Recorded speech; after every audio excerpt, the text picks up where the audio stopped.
Buenas tardes a todos y gracias por venir a este acto sencillo de presentación de un proyecto editorial que arrancamos hace apenas un año y bueno, que nos gustaría compartir con vosotros. Se trata de una editorial digital que se llama Digital Visions, que arrancamos, como digo, hace apenas un año y bueno, pues quería mostrar un poco las cosas que hemos venido haciendo hasta ahora, cuál es el enfoque, cuál es la motivación, por qué estamos en este lío metidos y a dónde queremos llegar de alguna manera. Bueno, el enfoque que queremos darle a esta editorial, hay muchas editoriales y que publican cosas muy interesantes, no cabe duda. Bueno, cuál es la razón de crear un nuevo proyecto y qué pretendemos con todo esto. De alguna manera la razón del proyecto está indicada ya en la propia página, el sitio, digamos, donde nos hacemos visibles en Internet. Cuando en la misma portada ponemos el logotipo de la editorial, que tiene un cierto significado, lógicamente, como todos los logotipos, y de alguna manera un lema que pensamos que explica, o de una manera resumida, pues lo que en última instancia intentamos hacer. A mí es una frase que particularmente pues siempre me ha recorrido mucho, extraída de la carta del apóstol San Pedro, que de alguna manera pues da razón a lo que queremos. Nos dice, en este caso San Pedro, está siempre dispuestos a dar respuesta a todo el que os pida razón de vuestra esperanza, pero hacerlo con dulzura y respeto. Me parece que es una idea muy bonita, que tiene lógicamente vigencia en todas las épocas, en todos los momentos, pero si cabe en este momento más, cuando las razones de nuestra fe, de nuestra visión cristiana de la vida, pues están bastante ocultas en una sociedad pues, que en buena medida pues, tiene otros valores o de alguna manera ha dejado a Dios de lado. Y en este sentido pues, pretendemos ser una pequeña contribución modesta a un replanteamiento, un repensamiento de los grandes temas de fondo, temas que de alguna manera configuran los valores de la sociedad en la que vivimos, que pretendemos abordarlos lógicamente desde una postura, una antropológica cristiana, intentando reflexionar y dar razones contemporáneas de esos temas que permitan pues, de alguna manera mostrar la hondura y la coherencia de nuestra fe, a la vez que la belleza y el entusiasmo que lleva consigo tener una visión cristiana de las cosas. En el ámbito del diálogo con los no creyentes, pues no somos originales, naturalmente. Los últimos papas y particularmente Benedicto XVI nos ha animado mucho en este sentido, esa iniciativa del Atrio de los Gentiles que creo que todos conocemos. Y bueno, la idea lógicamente es que la presentación que hagamos de estos temas, que son el núcleo del esfuerzo que vamos a realizar en los próximos años, pues se haga de tal manera que se analice con la mayor hondura posible los argumentos de las personas que piensan de otra manera, intentando darles una respuesta, intentando pues, plantear razones que permitan de alguna manera superar esos planteamientos. En definitiva, lo que pretendemos es realizar un proyecto cultural que se concretará en la publicación de unos 100 libros, pueden ser 100, pueden ser algunos más o algunos menos, pero en fin, el número mágico ahí que parece que sirve también como meta, que permitan pues, hacer una presentación de los grandes temas de controversia social en el ámbito de la bioética, de la historia, de la cultura, del derecho, de la ciencia y también de las tendencias sociales. La idea de estos libros es que sean accesibles, que estén orientados a un público no especialista, que incluso puedan servir como material de apoyo a estudiantes de bachillerato y que, como digo, pues permitan ahondar la reflexión sobre esas cuestiones. Otra particularidad, lógicamente, por el mismo título de nuestra editorial lo indica, es que todo el material que vamos a escribir y a difundir es en soporte electrónico. Que esto, lógicamente, pues tiene sus ventajas y sus inconvenientes, luego podemos, si os parece, debatir algo sobre esto, pero bueno, pensamos que es un soporte muy adecuado al planteamiento nuestro de fondo, del diálogo con la sociedad contemporánea y facilitar que la distribución pues, sea lo más amplia y lo más profunda posible. De alguna manera también esos medios digitales nos permiten implicar al lector, o sea, pretendemos ese proyecto cultural que no se acabe únicamente en una relación de escritor a lector, sino que también haya una relación complementaria del lector al escritor y también entre los propios lectores. O sea, pretendemos que el lector de alguna manera se implique, que dé ideas, que participe de alguna manera en el desarrollo de esas temáticas y que de alguna manera enriquezca también el planteamiento que el autor o autores del libro hayan tenido. La iniciativa partió de una cuestión casi familiar. Mi hermano y yo nos reunimos hace algún tiempo y bueno, teníamos inquietudes en esta línea y pensamos hacer una pequeña inversión y enseguida empezamos a contactar pues, con personas de ámbitos muy variados, tanto de universidades estatales como privadas, del mundo laboral, del mundo de la medicina, y bueno, ha estado una respuesta muy entusiasta. Hemos visto pues, que la idea nos parece que engancha muchas sensibilidades, principalmente de personas con una inquietud, como digo, cristiana y cultural a la vez, y con la tendencia a influir de manera positiva en la elaboración de esas grandes ideas que configuran la sociedad. Como decía, una de las ideas o de las señas de identidad principales de nuestra editorial es que todos los libros van a ser digitales.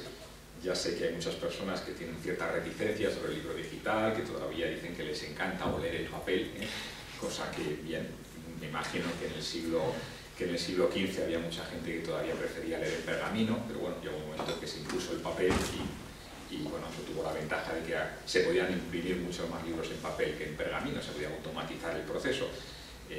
Yo sin ánimo de quemar los libros, lógicamente, pero me parece que también un poco las tendencias históricas van por ahí y bueno, hay algunos inconvenientes, pero también hay muchas ventajas de estos formatos electrónicos.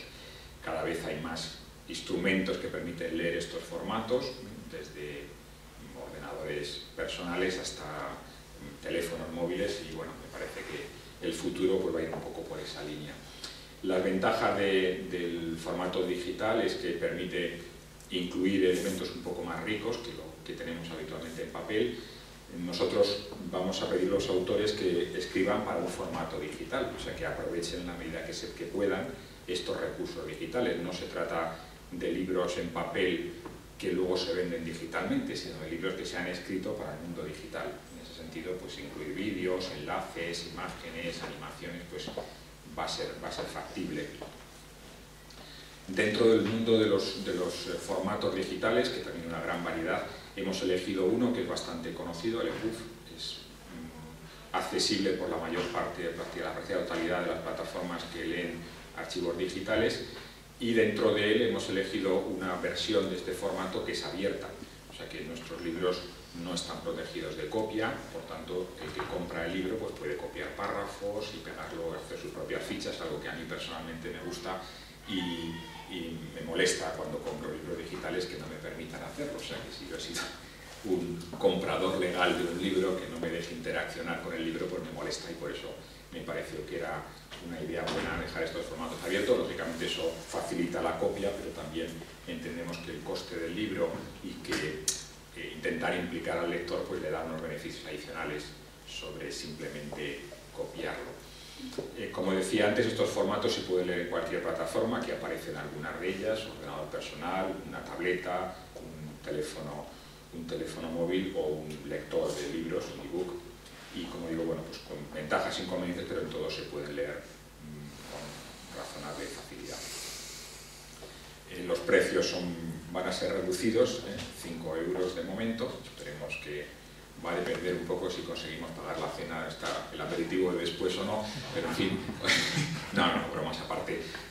Pensamos que es interesante que hacer atractiva la compra. En el mundo de Internet hay una gran costumbre de que todo sea gratis, de que todo se pueda descargar, y bueno, pues eso en parte se justifica, entre comillas, por los costes elevados de algún material digital. En nuestro caso al menos esa excusa no la tendrán. Luego habrá otras razones, pero esa por lo menos no existirá. Otro tema que nos hemos planteado bastante es cómo se distribuyen los libros. Los que tenéis más experiencia con libros digitales sabéis que la mayor parte de los que se compran actualmente se hacen a través de las plataformas Amazon y iTunes, el mundo de iPhone, iPad, etcétera, o el todo de Amazon. En cualquier caso, esas dos plataformas facilitan mucho la adquisición de los libros por parte de los usuarios, pero tienen un problema importante, y es que se quedan con un 30% del coste del libro. Y nosotros de momento preferimos que esa proporción se la quede el autor, porque al fin y al cabo nos parece que es mejor primar al que hace el principal esfuerzo en la redacción de una obra. Como sabemos, en una editorial convencional un autor pues viene llevándose entre un 8 y un 10% de los derechos de venta del libro. En nuestro caso esperemos que podamos llegar a ese 35-40%, que nos parece una cifra mucho más justa, ¿no?, con el esfuerzo que se produce. Lógicamente el éxito de la operación va a depender de que seamos capaces de distribuir los libros, claro, porque si somos muy justos en el comercio pero no comerciamos nada, pues eso va a ser un problema. Pero bueno, de momento vamos a intentar esa distribución que llamamos independiente, o sea, por nuestros propios canales, a través de redes sociales, y bueno, dentro de unos meses pues les diré si tenemos éxito o no. Los libros se compran de momento a través únicamente de nuestra plataforma, por una razón también, porque, como decía antes, pretendemos que el lector esté implicado en el proyecto. Entonces, para eso le damos al lector una serie de beneficios y necesitamos que el lector de alguna manera esté registrado en nuestro dominio para facilitarles. La adquisición se hace a partir de varios métodos, o PayPal, o por tarjeta de crédito, o por transferencia. Y todos estos beneficios adicionales pues son que en cualquier momento se puede descargar las versiones más recientes. Un libro puede ser relativamente vivo. En el ámbito del papel, hacer una edición nueva es muy costosa. Normalmente se puede producir, en el ámbito, por ejemplo, en el que yo trabajo, que es más técnico dentro del medio ambiente, pues normalmente cada 6 años suele sacar una versión nueva. Nosotros podríamos sacar una versión nueva cada 6 semanas o cada 2 meses. Eso se facilita mucho si el comprador del libro tiene una vinculación con nosotros. En nuestro caso, lo que hace el comprador es adquirir el derecho a acceder a un espacio privado que le permite descargar los libros que ha comprado previamente, leerlos en línea o acceder a un blog con recursos internos de ese libro.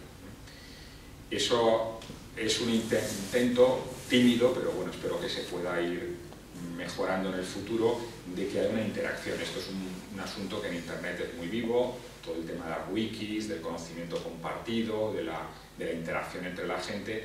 Bueno, para nosotros el libro es algo más que descargártelo, leerlo y adiós, ¿no? Sino nos gustaría que el lector pues, nos diera ideas, que discutiera con otros lectores, que permitiera en definitiva mejorar los contenidos. No sé si seremos capaces de hacerlo, porque esto implica un cambio cultural que aquí en España todavía nos cuesta, pero bueno, la idea va por ahí, entiendo yo, ¿no? Que buena parte de las herramientas en Internet permiten esa interacción. Bueno, también existe una serie de utilidades adicionales, como la posibilidad de tener facturas y como de acceder a un espacio privado que, si la distribución se realiza a través de otros canales, pues sería muy complicado en la práctica llevar a efecto. El inconveniente de esto, y ya lo hemos ido viendo con estos primeros meses de funcionamiento, es que le pedimos al lector que se registre. De entrada eso crea reticencias, porque a nadie parece que le gusta dar sus datos en Internet, pero nos parece que es imprescindible para que se puedan llevar a cabo estos servicios, naturalmente también para que podamos cumplir con Hacienda y todos los informes fiscales y demás estén, y las cuestiones, digamos, de derechos de autor se lleven bien. Pero bueno, vamos a ver cómo evolucionan las cosas, pero de entrada este sería pues un primer escollo que hemos encontrado y bueno, hemos intentado hacerlo lo más sencillo posible, pero bueno, ahí está. Nosotros nos orientamos principalmente a una colección que llamamos Argumentos para el siglo XXI, que es la que orienta este esfuerzo principal con el que hemos creado la editorial. Pero pensamos también que para abrir boca, para crear una expectativa fácil, pues poner algunos libros gratuitos que están orientados principalmente a obras clásicas que no tienen derechos de autor, como es el caso pues, de la vida de Jerusalén, o de ortodoxia o merocristianismo, y también hemos hecho una recopilación de textos extraídos de la página web del Vaticano, con una catequesis de Benedicto XVI, por ejemplo, sobre la oración, o con una recopilación de algunos de los grandes discursos de último Papa. Bueno, esto es lo que llamamos libros de siempre, que ya digo, no es nuestra misión principal, no es una editorial que esté orientada a libros religiosos en este sentido, pero bueno, nos parecía que podía servir pues, como complemento. El esfuerzo principal va a estar en esta segunda colección, Argumentos para el siglo XXI, que como decía antes va a estar orientada en distintos temas: bioética, ciencia, cultura, derecho, economía, historia y aspectos sociales. Según se van subiendo libros, pues se van creando estos espacios. Hasta el momento tenemos 6 libros publicados: Dominar la Tierra, que escribí con María Ángeles, que ahora nos contará un poquito algo sobre este libro; Libertad Religiosa, que escribió Irene, también aquí presente; Las células madre, que escribió Nicolás Jouve, catedrático de genética en Alcalá, que hoy tenía una actividad paralela en el CEU sobre ciencia y religión y no ha podido estar con nosotros; El cristianismo en la historia, que ha escrito un doctor en geología y en teología; Los niños diferentes, que ha escrito un doctor, pediatra del Hospital 12 de Octubre y que hoy no ha podido estar con nosotros porque está de viaje; y El origen del universo, que es el último que acabamos de subir, que ha escrito Eduardo con otras 2 personas.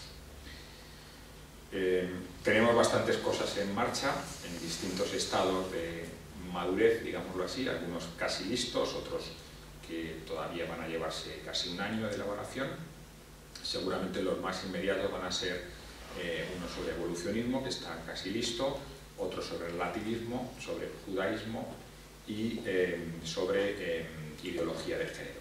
Como veis, los temas a mí me parece que son muy variados y todos ellos pues intentan tratar cuestiones candentes, cuestiones que tienen un gran calado y que de alguna manera pues configuran los valores que están presentes en la sociedad actual. Clonación, aborto, eutanasia, ciencia y ateísmo, la educación concertada, relativismo, el debate de Dios en el cine, derecho a la educación, democracia, objeción de conciencia, derechos humanos, sindicalismo, capitalismo, iglesia y nazismo, la Inquisición. Algunos de los autores están aquí presentes y luego me dirán cuando van a tener exactamente el texto listo. Conversos del siglo XX, feminismo, liderazgo trascendente, este prácticamente está listo también. La labor social de la Iglesia, que está escribiendo una persona del Consejo de Redacción que es directora de Relaciones Internacionales de Cáritas y ahora está en Singapur, o sea que también se ha excusado por no poder venir. En fin, como veis hay una lista ahí amplia de temas, unos 26 libros en total, que están, esperemos que en un año, año y medio puedan estar en la calle. Y hay otros muchos temas que nos gustaría sacar adelante, todavía no tenemos autores para ello, pero bueno, estamos ahí buscando temas controvertidos como la pena de muerte, el nacionalismo, el laicismo o ser monja en el siglo XXI. Me gustaría que escribiera la priora del convento de la Aguilera, estoy en ello, vamos a ver si conseguimos, a lo mejor a través de Francisco, que creo que tiene algunas amigas allí dentro, conseguimos que nos lo escriba. El SIDA, la homosexualidad, temas de inmigración, en fin, hay grandes temas ahí, controvertidos, vamos a intentar darle a todos, no vamos a esquivar temas, digamos, con peliagudos, sino que vamos a intentar pues, tratar todo, porque en definitiva cualquier tema de controversia se puede enfocar desde una perspectiva cristiana y el cristianismo tiene razones que dar en todos los temas. En la difusión del proyecto, pues principalmente a través de la página web, que ya me imagino que todos conocéis. También estamos en las redes sociales, tanto en Facebook como en Twitter, como tenemos un canal propio en YouTube. De cada libro grabamos unas breves palabras con el autor, 2-3 minutos, y una entrevista un poco más larga que se cuelga y que, bueno, que también esperamos que sirva para extender más el proyecto. Bueno, la última cosa que quería comentar es que este proyecto pues, lo hemos hacido a base de entusiasmo y muy poquitas personas. Y bueno, pues como dice un proverbio africano, si quieres ir rápido, vete solo, pero si quieres ir lejos, vete acompañado. O sea, que en este caso nosotros queremos ir lejos, no queremos, nos gustaría ir más rápido, pero bueno, vamos al ritmo que vamos. Pero desde luego necesitamos compañía, porque si no, no vamos a llegar muy lejos. Y necesitamos ayuda vuestra y de personas que podéis conocer, tanto para escribir sobre esos temas controvertidos, como para ayudarnos en la difusión del proyecto a través de las redes sociales o de cualquier otra actividad que consideréis oportuno, también de las mejoras en la estructura informática que hemos creado, que hasta ahora ha sido lo más costoso del proyecto, o en la gestión administrativa. Mi hermano tenía unas hojitas que luego pasaremos, si os parece bien, y si tenéis capacidad y posibilidad de echarnos una mano en alguna de ellas, pues también anotaréis vuestros datos y y desde luego seguro que os contentaremos. Y yo creo que eso es todo lo que quería comentaros. Había pensado que comentáramos 3 ejemplos de libros que ya están publicados y luego, si os parece, podemos dar paso a un turno de preguntas y luego tenemos un pequeño pedido. ¿De acuerdo? Muy bien. Pues le cedo la palabra a Irene, que la tengo aquí a mi izquierda. Muy bien, pues muchísimas gracias a todos por estar aquí, pero muy especialmente a Milo Xubieco, a Enrique Xubieco, por tener esta idea que yo creo que ha sido realmente práctica, ¿no? Primero por el formato de los libros, pero sobre todo porque dar criterio a través de este formato realmente va a dar lugar a que sea por, como se dice, por la autopista, ¿no?, de Internet, va a ir más rápido, pero a través de, pues, de personas que saben escribir, que saben lo que están diciendo y que van a llegar tanto a pensadores como a estudiantes, ¿no? También quiero dar las gracias a la directora del colegio que nos ha permitido esta sede para presentar la editorial y sus libros. Bien, yo simplemente sobre mi libro, que ya sabéis que se llama Libertad Religiosa, luego pues de reflexión didáctica sobre persona, derecho y sociedad, ¿no? Cuando me presento a mis alumnos siempre, pues soy catedrática de Derecho Eclesiástico del Estado, es una expresión un tanto extraña, ¿no?, en este mundo secularizado. Siempre dicen, pero bueno, si España es aconfesional, si es laica, tal, y esto porque se estudia en la universidad, ¿no? Bueno, España es aconfesional, es un Estado laico no porque venga a ser la Constitución, sino porque tiene una Constitución aclarada que efectivamente es laico, pero es un Estado social de derecho y es un Estado laico pero de cooperación. Al ser un Estado social le interesa todo lo que demanda la sociedad. Y una de las cosas más importantes que demanda la sociedad es el pleno ejercicio de sus derechos fundamentales, como es la libertad religiosa. Por lo tanto, en cuanto a factor social, al Estado le interesa la libertad religiosa. Y todo lo que regula la libertad religiosa, todo el derecho que regula la libertad religiosa, sea derecho administrativo, derecho penal, derecho constitucional, sea cual sea la rama del ordenamiento jurídico que regula esa libertad religiosa, es lo que llamamos derecho eclesiástico del Estado. Entonces, este libro se centra en la libertad religiosa, que es la primera lección, y ahí pues hablo de los innumerables temas que pueden estar relacionados con este derecho fundamental del ser humano, ¿no? Me centro muy especialmente en nuestra ley orgánica de libertad religiosa, que parece ser que se piensa reformar, pero se ha quedado un poquito ahí estancado el tema. Y apunto pues, las ideas fundamentales que a mí me parece que efectivamente sí podría ayudar a una reforma, ¿no? Porque la ley del año 1980 es muy buena, es la ley, pero evidentemente vamos evolucionando, ¿no? Luego hay otras 2 lecciones de temas que hoy en día creo que constituyen las piezas claves de nuestra vida, que es matrimonio y familia y educación. Entonces, en matrimonio y familia hablo de muchos aspectos, pero muy especialmente hablo de todo el tema de la homosexualidad y también del tema pues, del aborto y de la eutanasia. ¿Por qué hablo de estos temas? Bueno, pues porque estamos en un mundo en el que nos olvidamos de la naturaleza de las cosas, ¿no? y por lo tanto, al igual que ya antes he defendido que el Estado debe tener en cuenta las demandas sociales, también es verdad que el Estado tiene la obligación de ejercer una labor pedagógica a través del derecho.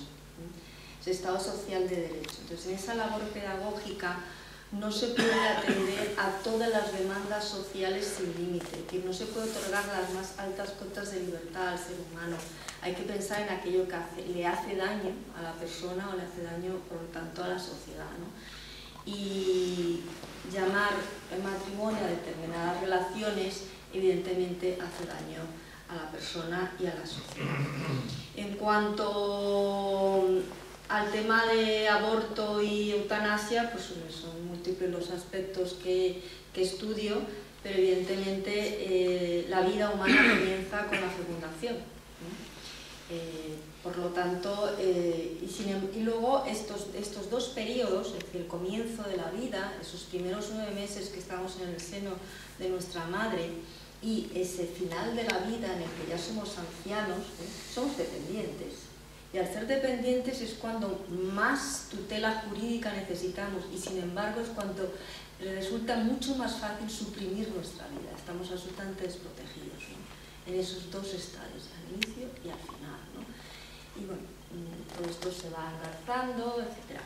Y la tercera lección es sobre educación, y bueno, pues ahí se hablan también múltiples temas. Uno de ellos es pues, la falta de colaboración y de esfuerzo en la escuela con la familia, ¿no? Y ver cómo pongo algunos ejemplos de derecho comparado en los que analizo cómo se permite a los padres poder objetar a una asignatura. Una famosa asignatura de educación sexual que existe prácticamente en todo el currículo de todos los sistemas educativos del mundo. En muchísimos estados de los Estados Unidos de América, no en todos, los padres pueden presentar un papel solicitando la exención por motivos religiosos tanto a la asignatura o simplemente al material didáctico, ¿no? Utilizado, que puede ser también audiovisual, ¿no? Sin embargo, en España hemos tenido pues, un largo recorrido,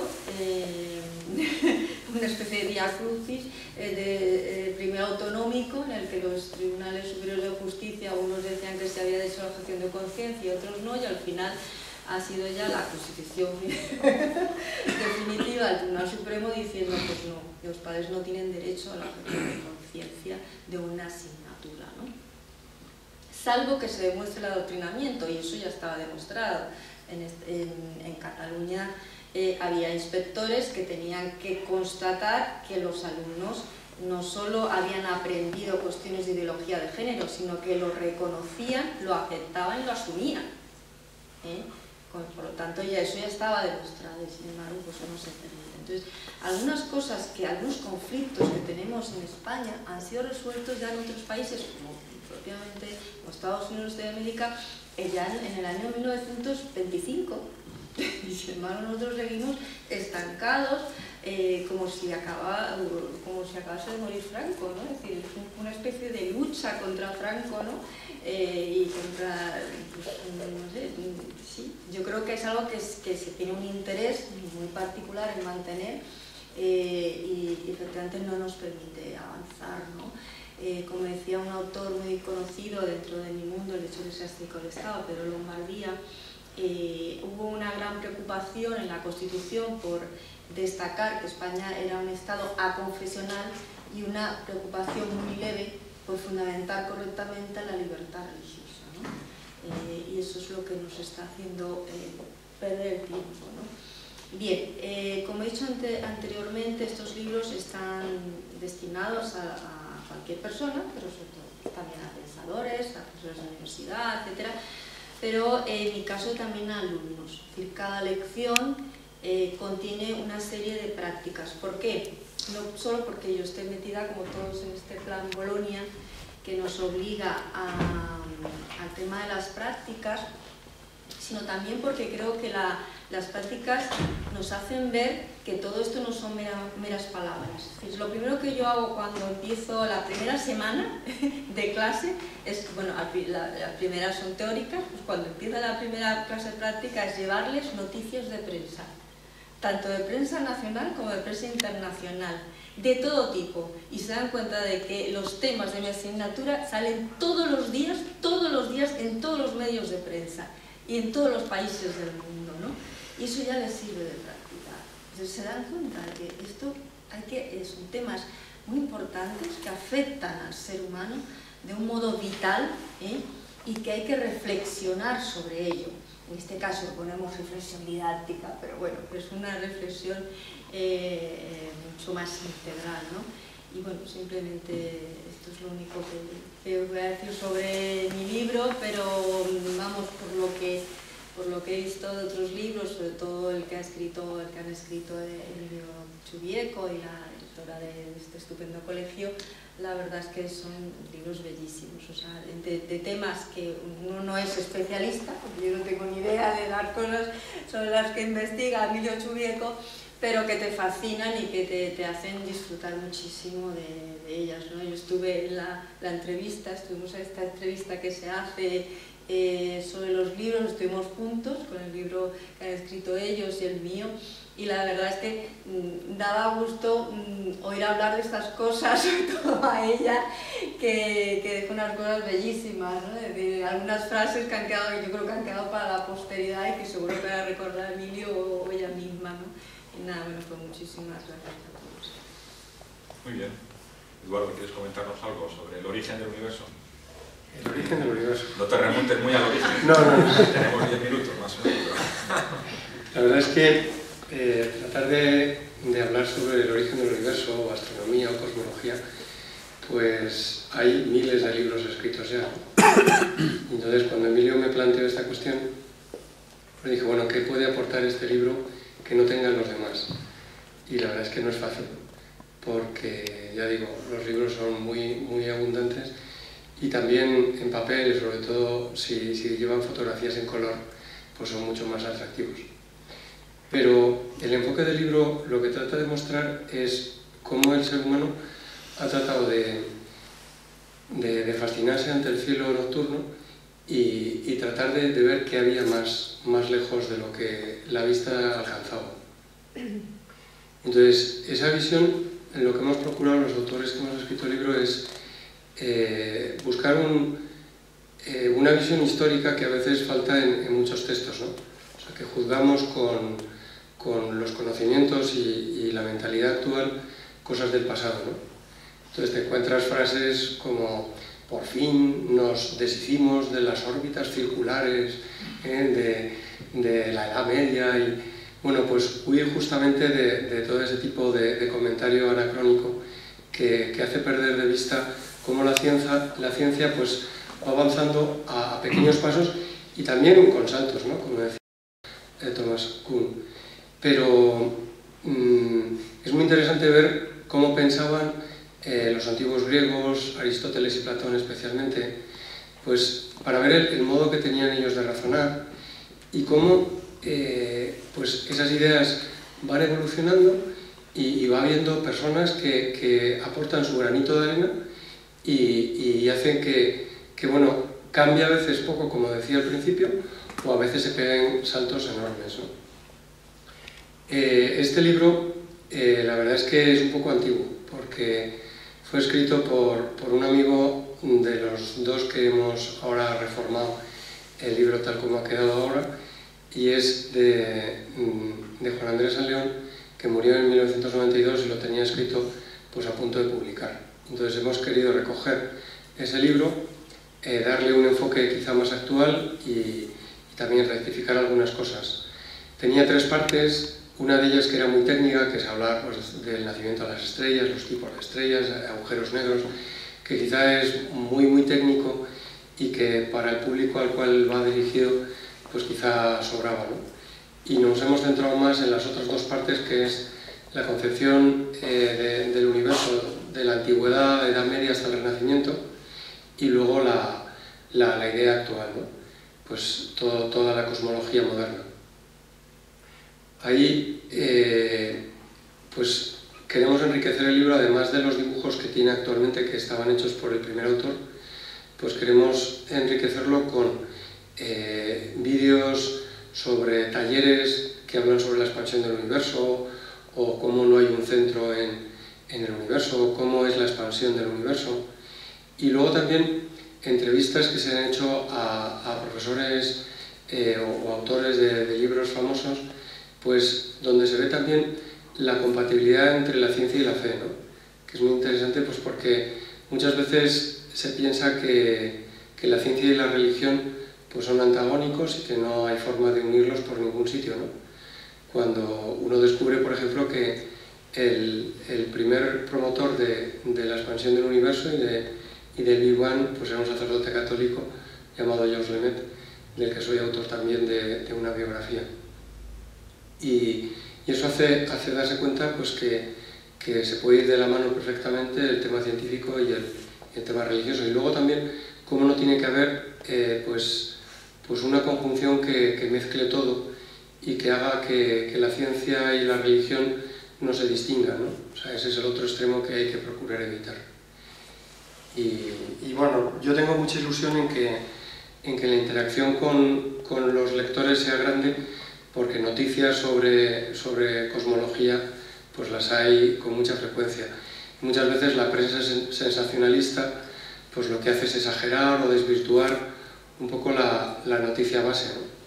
El año pasado, por ejemplo, surgió cómo a Georges Lemaitre había sido censurado en su traducción al inglés de un artículo que había escrito en francés inicialmente, y entonces Hubble se había aprovechado de la cuestión y bueno, se descubrió pues que era el propio Lemaitre quien había censurado esos textos porque habían sido publicados en inglés varios años después de que él hubiera escrito en francés, entonces estaban un poquito pasados de moda y Hubble había aportado nuevos datos, ¿no? Bueno, pues eso provocó una controversia que incluso en la prensa española, tanto en El País como en el ABC, pues salió. Y lo que pasa es que en ese tipo de prensa pues la noticia se da muy superficial, ¿no?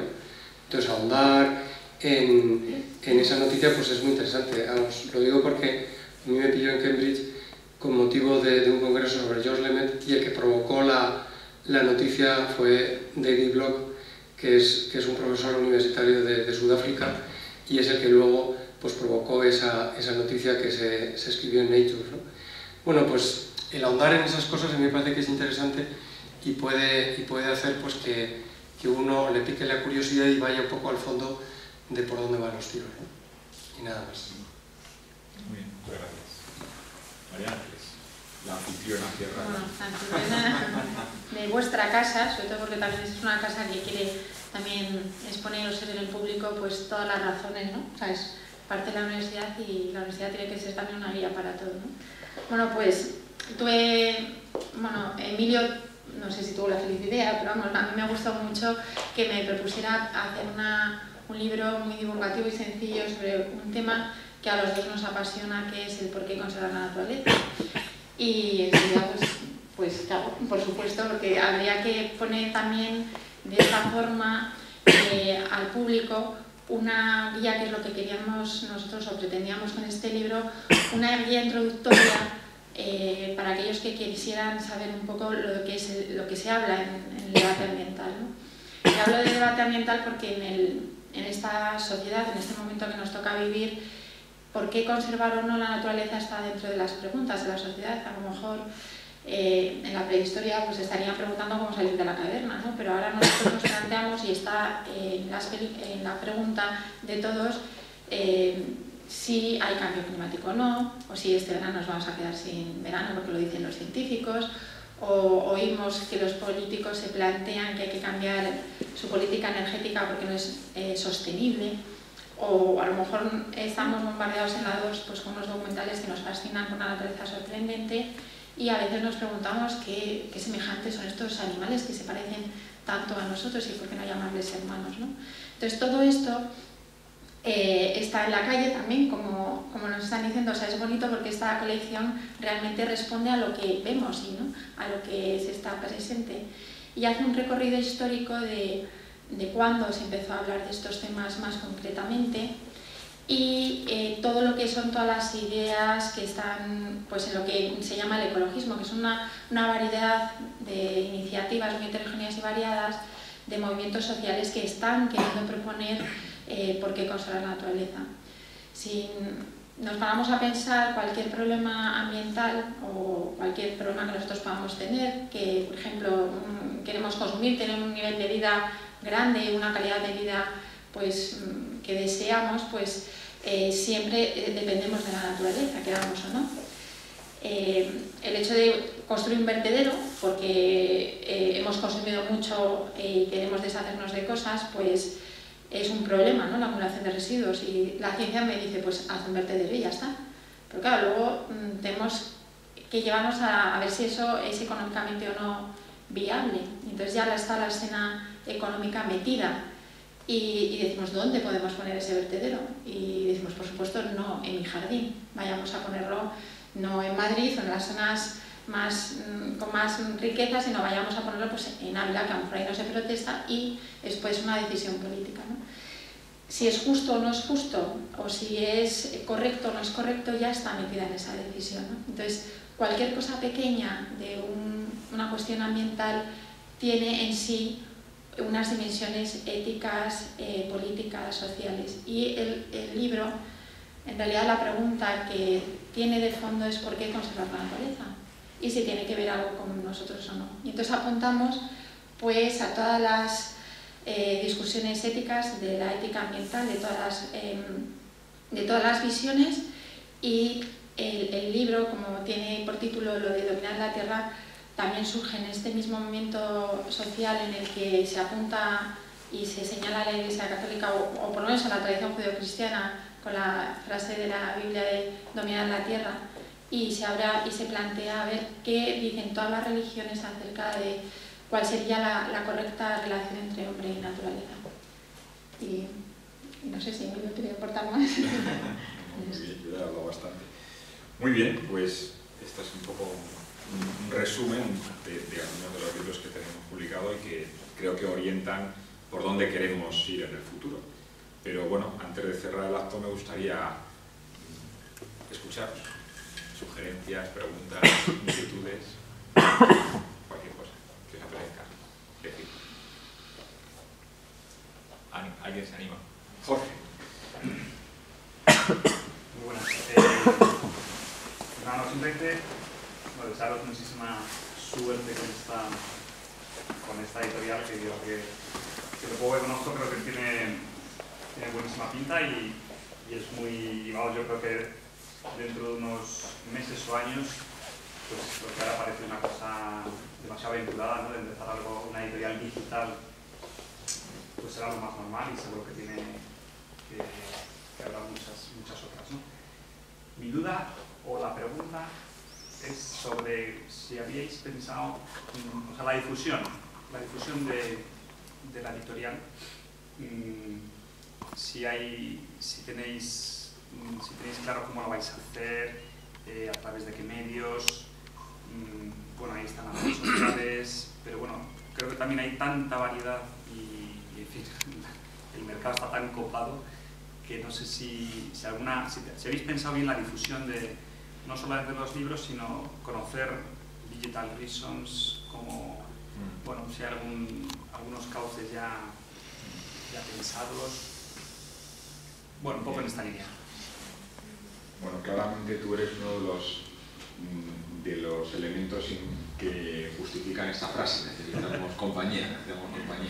En este primer año de vida, que no llegamos todavía casi, el esfuerzo principal ha sido montar la estructura, principalmente informática, pero bueno, eso lleva detrás de sí bastantes más cosas, y en echar a andar la colección de libros, buscar autores, implicarles en el proyecto, conseguir algunos textos ya, otros están a punto de estar disponibles, y el esfuerzo en la difusión empezamos a hacerlo ahora, o sea que llevamos muy poco tiempo con la difusión, por ejemplo, así se ha hecho de una manera relativamente informal y me gustaría dedicarle un poco más de esfuerzo a eso, pero realmente con sinceridad te diré que es un mundo en el que tenemos que pensar y en el que cualquier sugerencia será buena. Hemos hecho las cosas que parecen razonables hacer, pues instalar una página en Facebook, en LinkedIn, etc. Y intentar, pues a través de nuestros contactos personales, pues que la idea se vaya, el famoso marketing viral este que dicen. Pero también te digo con sinceridad que no tenemos detrás una distribuidora profesional, y en este sentido, bueno, porque la inversión que tenemos es muy modesta en todo este proyecto. O sea que es un tema en el que hay que seguir, en que hay que hacer más esfuerzo en el futuro, y que, bueno, pues cualquier sugerencia será buena, porque desde luego este sería el siguiente gran paso a dar. Una vez que tenemos algo que ofrecer, cuando podemos presentar el proyecto y difundirlo más. Hasta ahora realmente era un conjunto de buenas intenciones, pero bueno, según vayamos teniendo más material, yo creo que hay que empezar a poner más la balanza de la atención sobre esa tercera pata. Adelante. Amigo Emilio, bueno, felicito a todo el equipo editorial porque me parece que cualquier iniciativa en pues, editar libros en unos momentos actuales me parece que es atrevida y merece el máximo apoyo posible.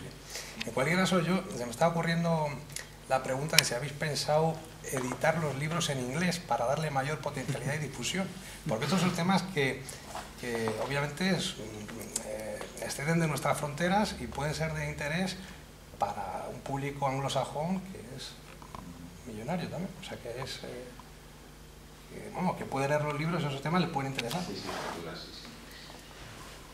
Te digo lo mismo, es una idea sin duda muy interesante, pero las fuerzas que tenemos son escasas de momento, entonces estamos arrancando con el proyecto.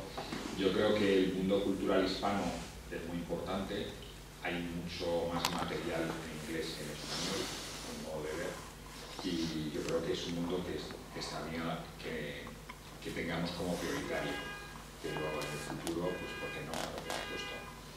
Estamos intentando abrirnos a algunos autores hispanohablantes de fuera de España, en concreto pues un libro que creo que va a ser muy interesante sobre regulación, métodos naturales de regulación de la natalidad, lo está escribiendo una profesora guatemalteca que trabaja en Estados Unidos. Otro libro sobre liderazgo lo está escribiendo un profesor colombiano. O sea, la idea nuestra sería extender un poco el proyecto al ámbito hispanohablante. Y en el futuro, pues si Dios quiere y tenemos fuerza, pues también, ¿por qué no?, hacer traducciones de ese material en inglés. Pero bueno, yo creo que hay que empezar, los proyectos empiezan con pequeños y bueno, de momento tenemos que intentar enfocar. Pero muchas gracias en cualquier caso.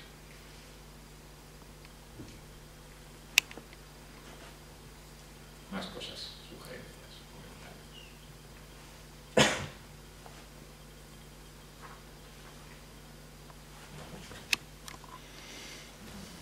¿Eh? Todos me conformes. Muy bien la cosa. Muy bien, estupendamente. Yo creo que en el tema de las redes en general y del uso de Internet me comentaba hace no mucho un empresario amigo en Alcalá que ahí la Iglesia aprovecha muy poco las posibilidades, ¿no? Porque él decía que Internet está muy abierto a la comunicación y a la comunidad, a crear comunidades, y hay una comunidad muy natural en la Iglesia Católica, ¿no?, con 1.000 millones de fieles. Y él decía que lo aprovechamos muy poco todavía, y yo creo que sí, que tenía mucha razón, y hay que darle bastante vuelta a este asunto, porque la gente que a veces tiene, o sea, aquello de que a veces los hijos de las tinieblas son más listos que los hijos de la luz, es cierto, tienen la capacidad de transmitir ideas que tienen por determinados lobbies, que no voy a ponerle nombres, pero que todos tenemos en la cabeza, es muy clara y llegan a muchísimos sitios. Y la pregunta es, con 1.000 millones de personas, ¿cómo es posible que no seamos capaces de llegar a más sitios? Pero bueno, tenemos que darle vuelta a ese asunto. Luego lo concretamos. Muy bien, pues si tenéis alguna otra cuesta, o si no, pues si os parece, ahí tenemos preparado un pequeño aperitivo y pues podemos charlar ahí de modo más informal con todos los otros. Muchas gracias.